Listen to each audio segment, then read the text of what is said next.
AI is a really interesting, everyone thought it was going to be easy to use. It's not that easy to use. I'm curious of what you think the big opportunity is. You hit the nail on the head again, which is that it's content. It's like, who can get that content war? That's leverage. Like, you make something once, thousands and thousands of people can see it. And it's this weird thing where you're breathing life into something that you want to represent you positively on the internet. It's a very controversial topic because at the end of the day, it's what people want. I grew up thinking nobody makes more than $100,000. Like, I didn't think that was a thing. I didn't know there were salaries above that amount.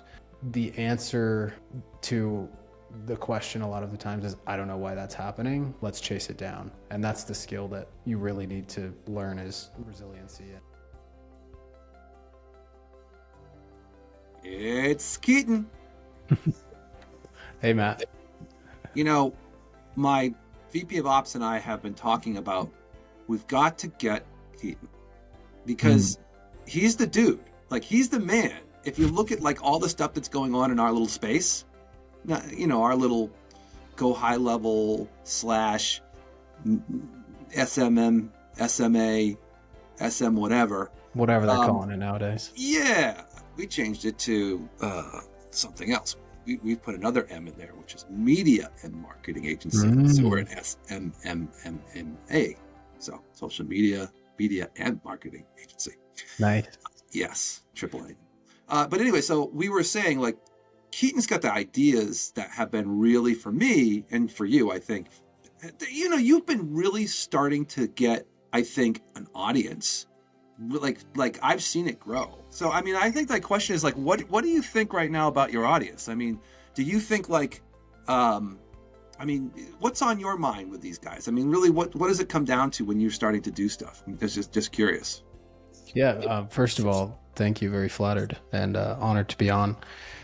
I think a big question for me in the last year has been, I feel like it's the year of the quality lead. Like, everybody's fed up with lead numbers. They all know it's BS. They know it doesn't matter how many leads you generate. All they care about is this person actually going to buy? And so a big focus of mine has been, how can I make content that really turns heads in a way that leads to sales, not just, you know, hey, I'm getting millions of views. Never really cared about the views. I did at a point, but quickly realized that chasing those was a vanity metric, and I needed to double down on how can we actually get this to convert. And so as I've done that, it's been really interesting to see, you know, the 5 to 10% of the audience that's very sophisticated, has the money, is ready to move forward. They kind of self-identify, raise their hand, and move out of the masses who maybe are just starting or not really sure if they want to pursue the opportunity. And I think that's every audience out there nowadays. It's really like a 90-10 or even smaller split, where, you know, you may have big numbers, but are they actually buying? Are they actually converting? Are they actually staying? That's the real question. Yeah, and you know this as well as I know this, is that, look, we go to the same conferences, we go to the same events, we see the same people, and it's like this 10% layer on top that has like figured it out, and then the 90% run around with their heads cut off trying to figure out what the next course they want to buy, who they want to, you know, align with. And not that look, this is an industry just like any other industry, it's all the same. Everybody has patterns, right? We all have patterns that we want to do, and people have to learn, and then they have to go through the gestation of not doing the right thing first and then finding somebody. I think what ends up happening, and I'm very curious, and that's why I was asking you, like, what's on your mind, is what beyond that, beyond obviously that what you just said, what else is really on your mind today? Hey, hello, listener or watcher. Let me take 1 second of your time to spotlight our amazing sponsor, HighLevel. Before we dive back into this interview, if you haven't heard, HighLevel is an amazing tool. It's the ultimate tool for sales and marketing. It's a powerhouse for businesses, especially agency owners and businesses and other types of, let's just call them special entrepreneurs like you, who are trying to make a solution for their clients or their existing customers.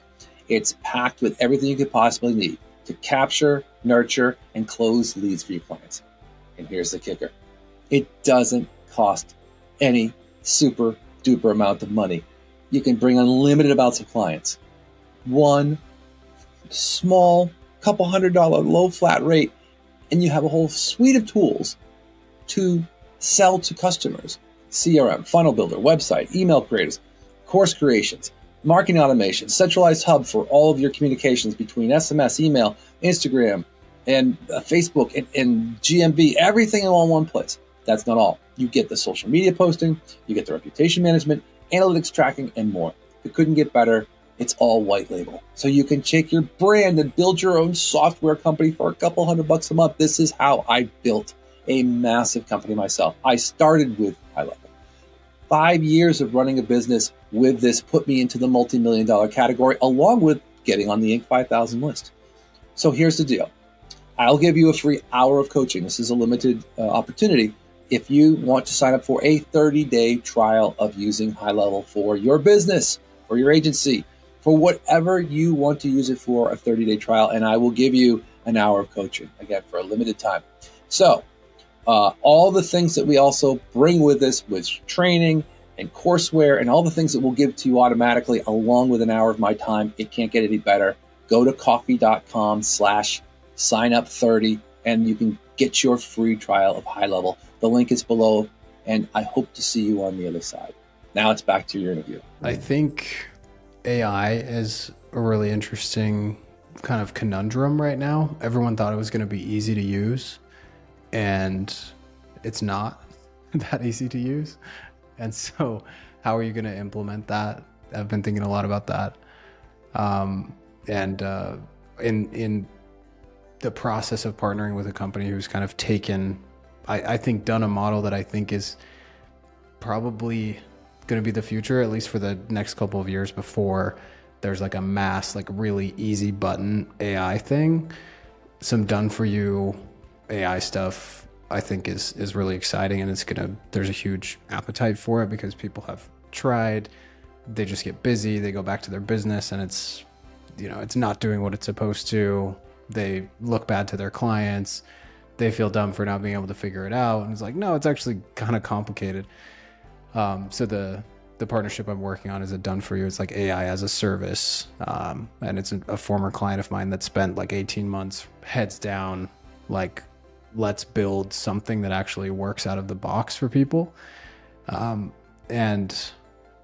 it's one of those things like I didn't know this is what I wanted until I heard it. And then I was like, okay, this is it. It's like the Henry Ford quote. Like if I asked people what they wanted, they would have said they wanted a faster horse. But instead we, invented the automobile, like that kind of vibe with AI. And it's incredible. He's got 20 clients on $2,500 a month, and he's fielding all their calls. He's actually got a voice AI that works, and the text and the email and the social messages are all actually working. And yes, there's some customization, there's some stuff on the back end, but it's the future of local business is this, like the front desk person as we know it will be obsolete at some point. I don't know how fast. But that's really exciting because I think it's going to free up local business budgets to focus on other stuff. Like, where's that money going to go? Especially when you can now plug in some Facebook ads or some Google ads and like actually have the follow-up go well right out of the gate. Rely on it, understand everything that's going on, and kind of take that variable out of the results. That's going to be a really fun space to watch over the next 3-4 years, I'd say. And I think you're onto something, which is we really are going through the initial stages of this. And just like you, I'm doing the same thing, trying to figure out how we could take some of the clients that we're having success with AI and just really, make that into a repeatable process. Because at the end of the day, it's what people want, but it's just not, people think it's just, you just flip a switch. I mean, I had a client the other day who came to us and said, show me how AI works. And I said, it's not like I can show you. It just like you have to like get it doesn't work like you just go and say, here's an example. It's not what it does. It's internally what's happening with some of the mechanics. And sure, I can show you chat widget, if that's what you really want to see. But that's not really AI. What AI is a mechanical way to interpret either language or text, whatever, and make decisions. So it's not something you see, it's something you do. Yeah. And until you sort of get into kind of what's underneath the hood, AI isn't really, I mean, we're beyond the local sort of business stuff. We're entering a framework of what are we going to do with this stuff for revenue and profit. And that's the stuff I'm sure you're working on, and we're working on it too, which is really behind the scenes. Like, there's a lot more complex stuff that you have to think about that does replace that front desk person. Although we're also fighting that battle, which is just that first line of defense for these clients.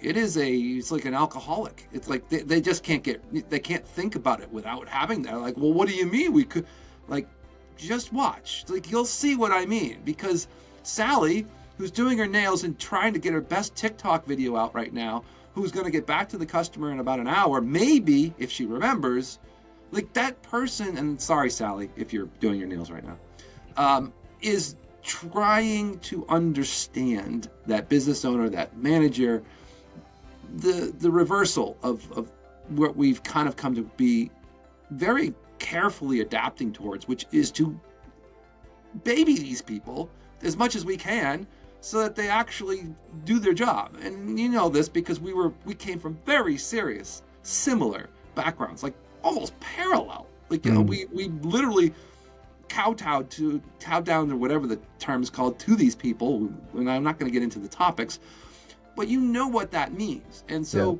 okay, so we kind of move forward. Have you noticed, look, beyond the AI, have you noticed trends? Have you, like, people who are listening to this who maybe own an agency, or maybe they own a small business, or they're a business marketer, or they're a coach, or maybe they're even somebody as a thought leader or a brand leader.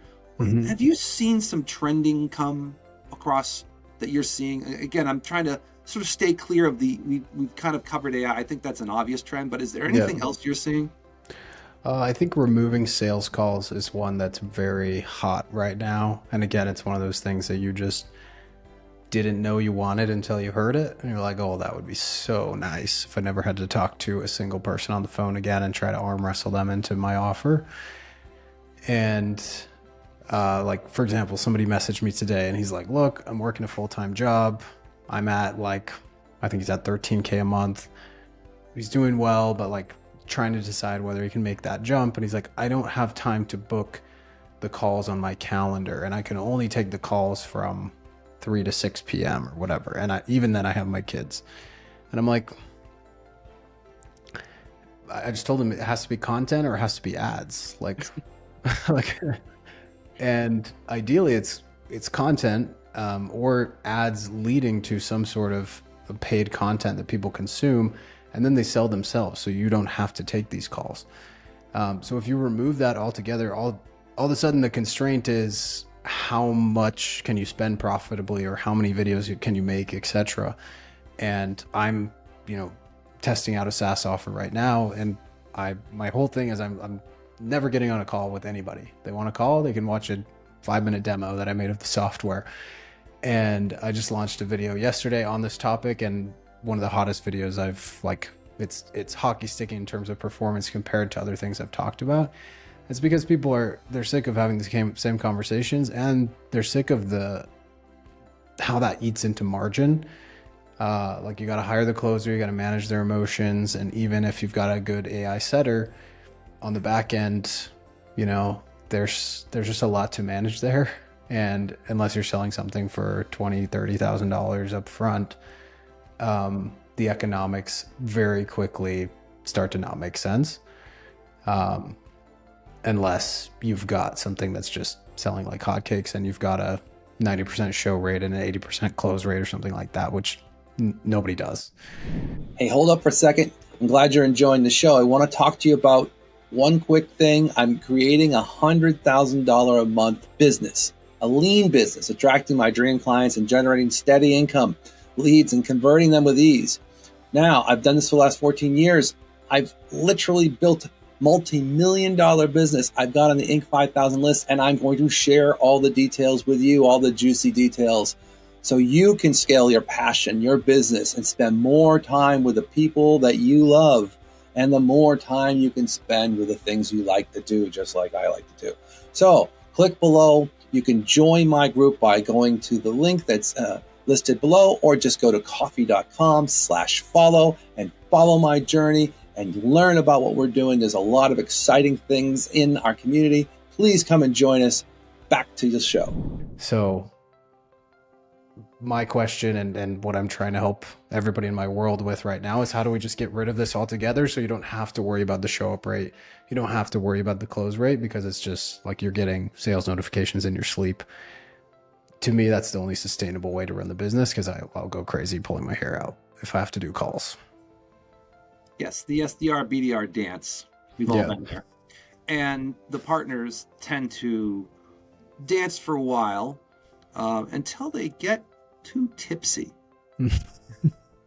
But what I'm trying to also say is that the dance itself is a dance in the last many years that has had to be done, because there really wasn't anything. Yeah. There are people in our world, we know some of them, that do close over text and do close over whatever, a DM. Yeah. But it's hard because I think it's a mental leap. Yeah. And you also have to have graduated to some degree of trust, right? Because we're not necessarily saying about, hey, you can just go right into this space and start to do this. You actually have to create enough wherewithal to do it. But even the fact that landing pages are starting to look maybe not so much like the great idea anymore. Maybe it's just better to say, here's my pamphlet, here's my riot act Word doc, read it.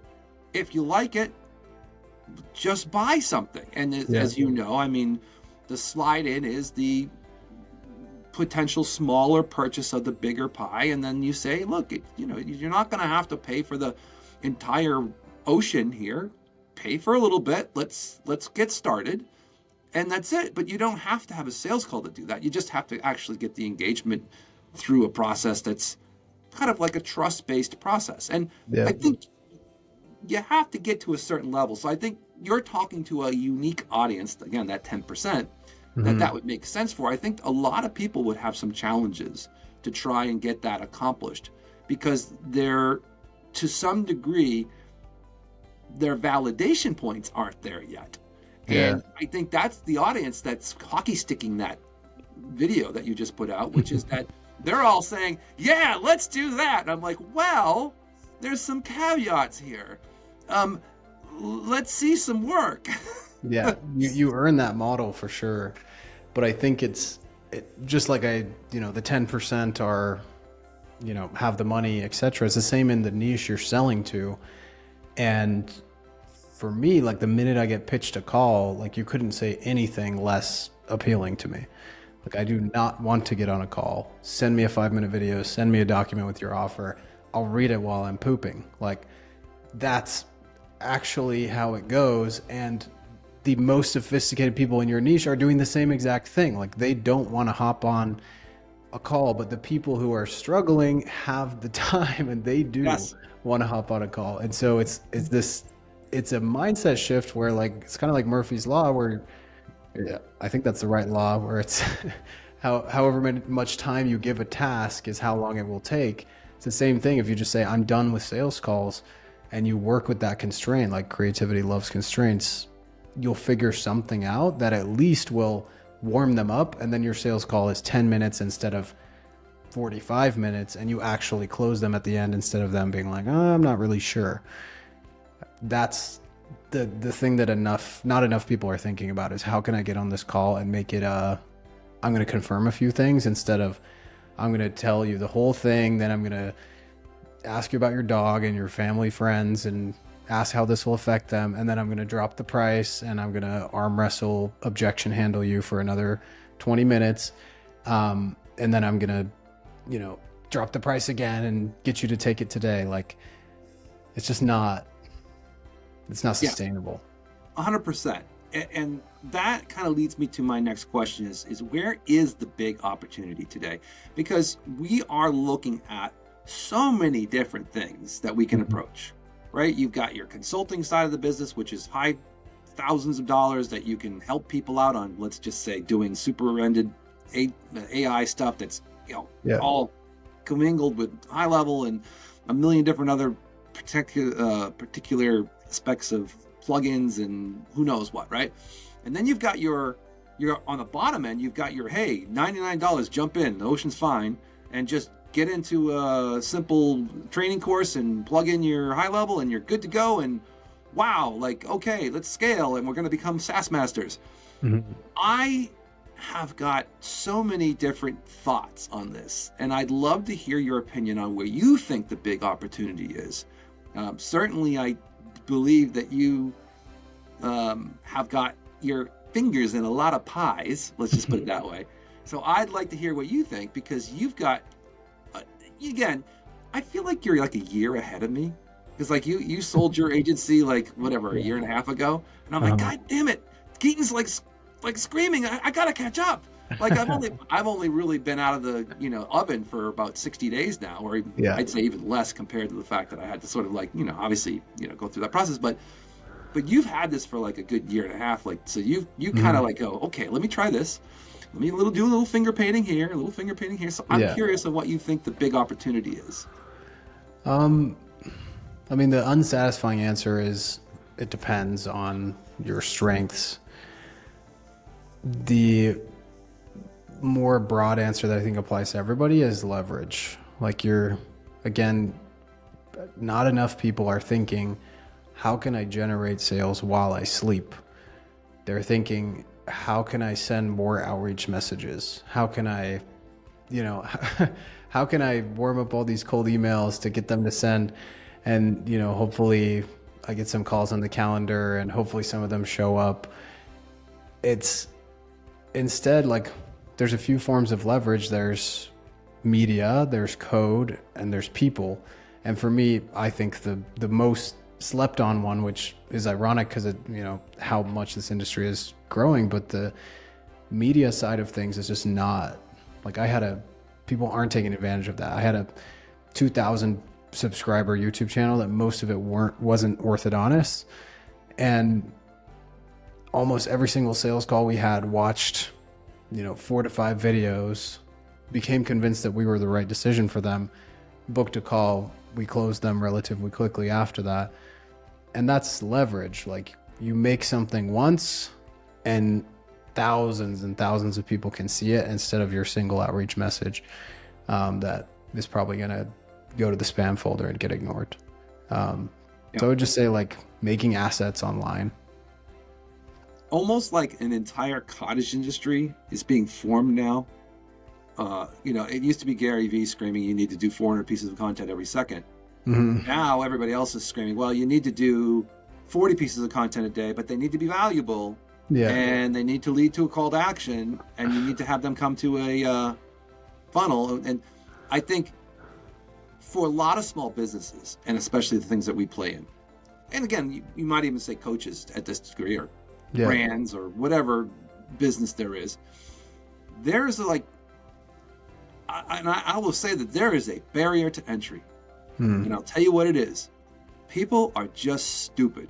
And that is the barrier to entry, is that I could tell somebody, hey, if you help me produce video, meaning you show up and you talk and you tell me about what you do, I will put you into the stratosphere and I will get you an absolutely great return on your investment of time. But that takes like thinking and time and energy.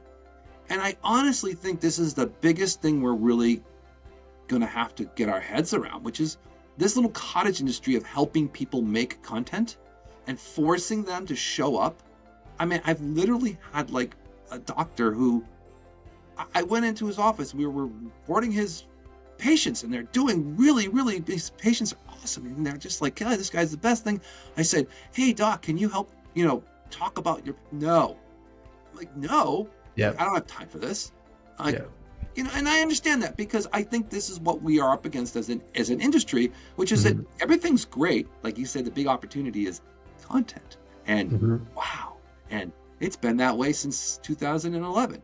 Yeah. However, the question mark is, how can we make it easy? And that is going to be an interesting thing.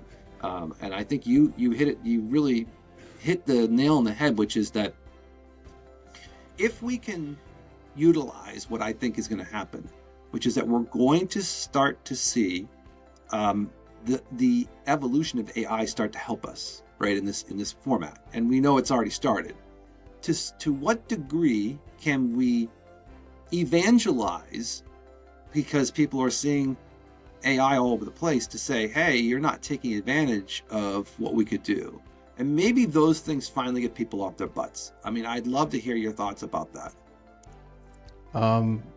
Yeah, it's so true. Like the amount of competition that there could be is dwarfed. It's just so small, because the reality of the competition is so small, because people are just scared to pull out their phone and make their first video. And it's a long haul. Like it's 2-3 years of consistency before you find your voice and you actually start making a decent income from that. But to your question earlier, like your offer finds you if you can get that audience built. People will ask you for what they want. You'll find what sells easily. You'll be able to launch stuff a lot faster. You'll be able to partner with people. And as far as making it easy, I think it's important, and I certainly have done a lot of work to make this as easy as possible. Like I've set everything up so all I have to do is hit this button on my Stream Deck, and I'm recording direct to my hard drive. I drag one file over to Google Drive, and then I send it to my editor, and I don't really think about it after that. I think the hardware, ironically, is actually a lot more important than the AI software. And I'm not sure there's a shortcut to interesting content.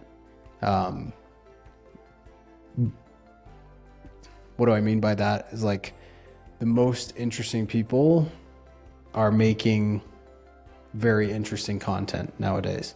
And so you, who is objectively less interesting than a Hormozy or a sports star or whoever you're competing against, because you're competing against everyone, you've got to figure out how to be usually more useful than these people are, because they're always going to be more interesting than you. And so I think the easy button is taking your life experience and making content based on that. And if you have no life experience, it's time to go get some, like you were talking about earlier. But it's also, it's time to be useful. Like just make the tutorial, make the simple thing that you know how to do better than 99% of people. And that's going to make the content a lot easier to make for you, because you're not doing 10-20 hours of research for a video on a topic that may interest you, but even after 10 or 20 hours of research, you're still not as good as the best person in that niche. To summarize, the easy button on content, even if AI is making it easier for you to make and edit, etc., that's awesome, but you're still going to have to use your creativity and your brain at some point, and you may as well start now. So by the time the AI tools are sophisticated enough, your workflow is awesome and you're ready to go and you are over your jitters, because that took me 2 years. So I think, my personal opinion, and the last person I hired is a director producer for me. So I can say, fill my calendar with the things I need to be done, what topic it's going to be, and what's it about, and how long it needs to be. And I will go and do it. Just make sure it gets booked in my calendar. And you tell me what topics, questions within that topic that I need to cover. And then you go cut it up and you create my special sauce. Yeah. And I think that person, that next hire, will eventually maybe an AI, I think that really is going to drive this stuff for a lot of people, is if they can get that creative content I don't know, produce an engineer or Yeah. something like that, and I think this has been a big challenge. And I think it's kind of what we saw with like the Gary V's of the world, what they went through to get this stuff done. And we don't need people following us around with cameras. We just need a calendar of ability to tell people what we do, right? Yeah. And that's kind of what the hard thing is to get that into your calendar, because you're a little bit more advanced. Obviously, you've gotten to the point where you've kind of automated it for yourself. But I think a lot of people couldn't necessarily grab onto that. So I'm interested to see where that thing goes. Very interesting. And I think you're 100% spot on. The opportunity is who's going to grab the content baton and run with it in these guys. So that's really cool. Yeah. And the idea is like that. I've contemplated that hire that you're doing a few times. And I think it's just like, it eventually may make sense. But right now I know, I have a sense for what's going to work, and somebody else may be able to come in and suggest some ideas. But part of the beauty of the whole content game is that you own the process. And if you're coming at it from, years of success and knowledge and everything, and if you're not coming at it from that place, you being able to make what makes you happy and not, I just don't want my producer director suggesting thumbnails and titles that I will never be okay with, and me fighting them and then eventually firing them. And so it's this weird thing where you're breathing life into something that you want to represent you positively on the internet. And you really should pay attention to that inner voice. Like anybody listening to this who's maybe struggling with that, it's you feeling like, no, maybe I shouldn't title this something so over the top. Maybe I shouldn't make the ugly thumbnail face and like, say you're going to make 10Ks in 10 days, even though that's what all the people who are quote unquote crushing it from the outside are doing. Listen to that, because playing the long game of being the quality and the not overhyped person, speaking from experience, pays off. It just takes longer to pay off than, pretending that it's a lot easier than it is. 100%.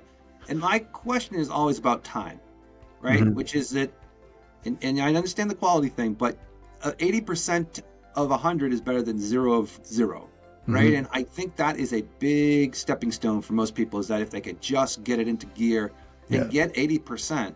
I mean, even Hormozy's stomping on this theory that, hey, like, you're sitting there not doing anything. Like, give somebody a task and get at least the engine going. So I agree with you on the quality side, and I think that that's a big question mark, a variation of creativity too.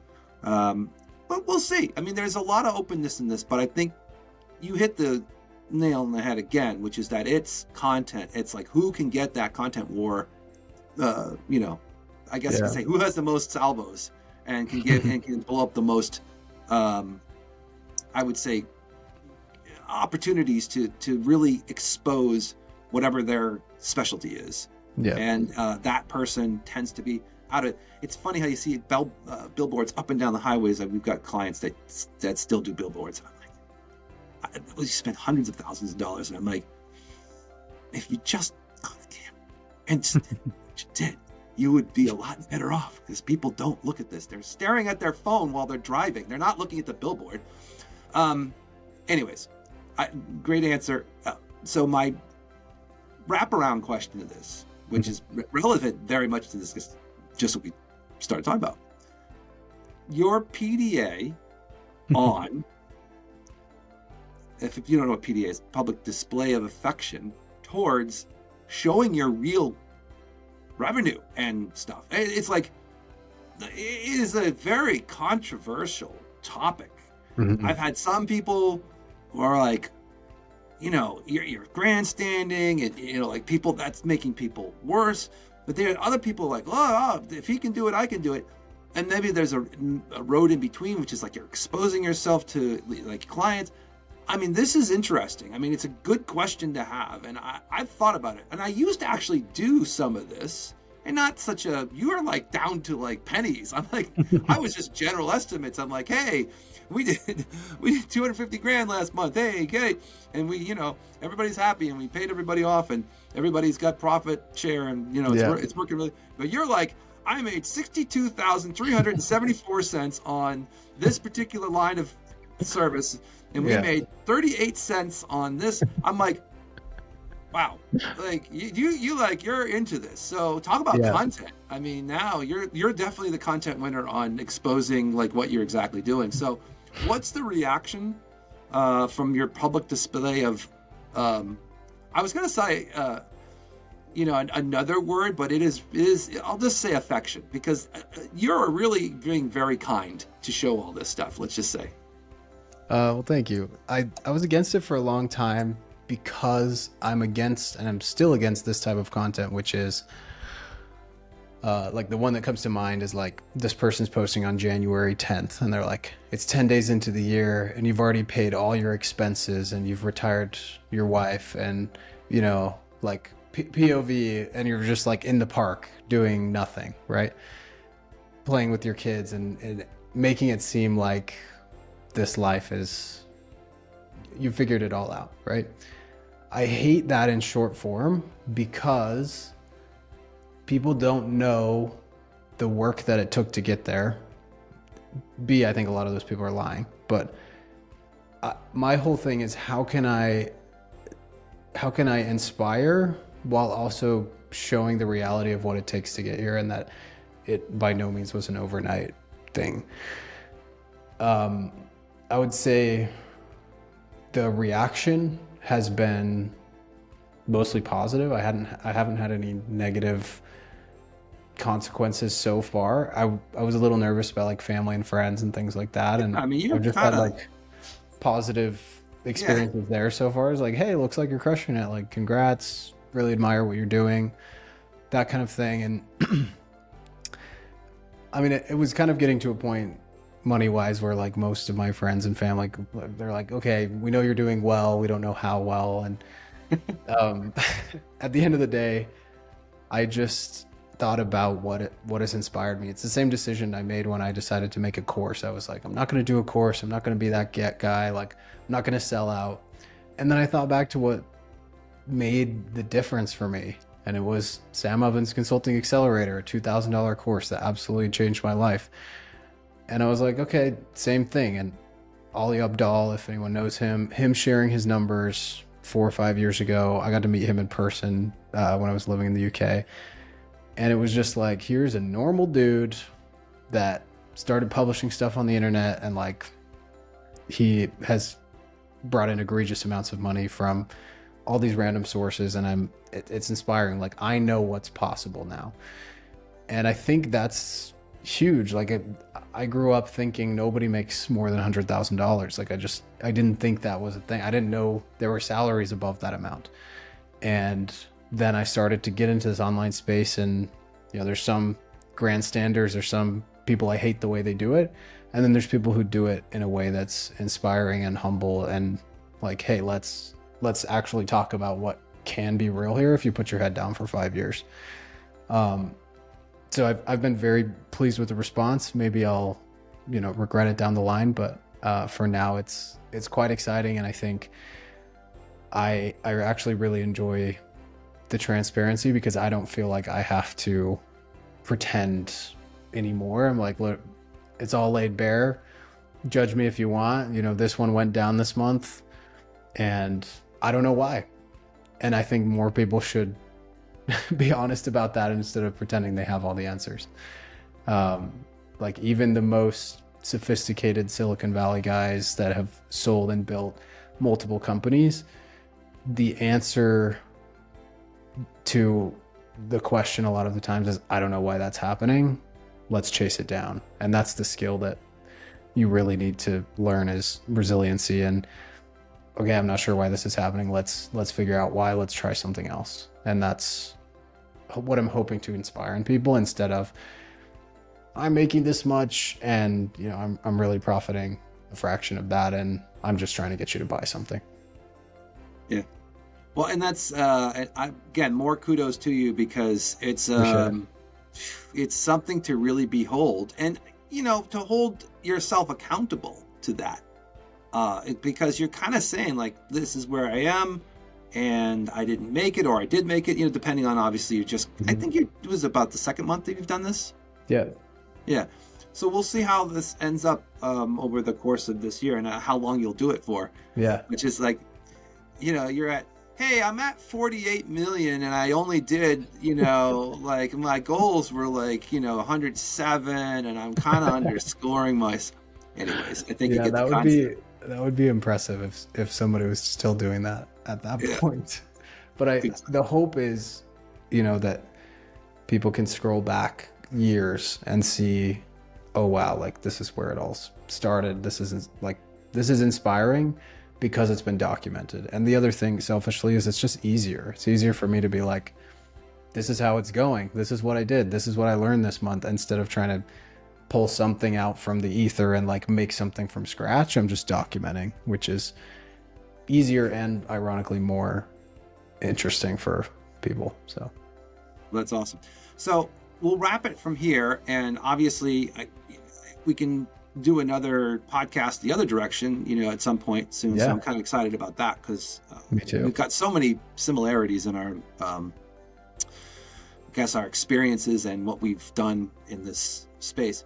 But how can people find you easily? What do you recommend to, obviously we know you're on YouTube because this is going on YouTube, and you're on YouTube, and we're all there. But is there anything maybe you say, I know we all have calls to action, but if there's something that you might particularly interested in getting people to know, or getting people to go see? One more point I wanted to make on the the public money stuff. People don't find your content interesting unless there's some kind of goal that you're working towards. So Hormozy, we know he's working towards $1 billion, right? That's interesting. We're rooting for him along the way, and we're like so grateful for the lessons that he's sharing. It's the same, just like a TV show. Walter White is trying to make bajillions of dollars and become a man, basically, and we're rooting for him even as we watch him make mistakes, etc. Like it's this weird thing. Any TV show, it keeps you coming back because of the interesting goal that somebody is working towards. And so I was teaching this concept, but I wasn't putting it out there myself. I wasn't practicing it myself. And I'm like, you know what? I need to have my own version of what's my TV show? What am I working towards? How am I going to keep this interesting and keep people coming back? And since then, I've seen a huge lift and just interest in general. As far as what I'd like to plug, this AI software and AI as a service that I'm partnering on, I'm so excited about. I haven't seen a product I've believed more in since probably HighLevel. And the website is AGNTS, so agents without an E.ai. You can test it out. You can listen to the voice AI. You can chat back and forth with the SMS AI and see if it's something that you would want installed in your agency. If you want to resell to your customers, if you want to become an affiliate, all of those are options, whatever's best for you. And business owners are going to buy this in the next 18 months. It's just a matter of who they're going to buy it from. So you may as well hitch your ride to something that's ready and crushing it already, instead of trying to reinvent the wheel. Awesome. So I appreciate your time with me, and we'll catch up soon. And again, thank you so much for all of this interest. We talked about what was sort of on your mind, which is the, general AI structure that's heading, and that relates right back to what you just said. And then we talked about the trends. You really think sales are the things that, are going to kind of be pushed a little bit more into the structure of where we're heading with this industry, where, we want to get rid of those SDR, BDR / front desk and all the rest of those people that are really just in the way, right? And then we talked about the big opportunity, which is content, which is fantastic. And I think we're in total alignment with that. And I agree. I think it's just up to us to figure out how to make it easy and potentially even, usurp this by using AI to some degree in infiltrating this market. And then obviously, your PDA Again, public display of affluence, which is what I was going to say. But we'll keep it at affection. And then that's great to hear that you have a lead for people who want to do and start to get their own AI-based strategies built out for their agency. Fantastic. Can't wait to catch up to you in our next episode. Thanks, Matt. Appreciate it. Sweet.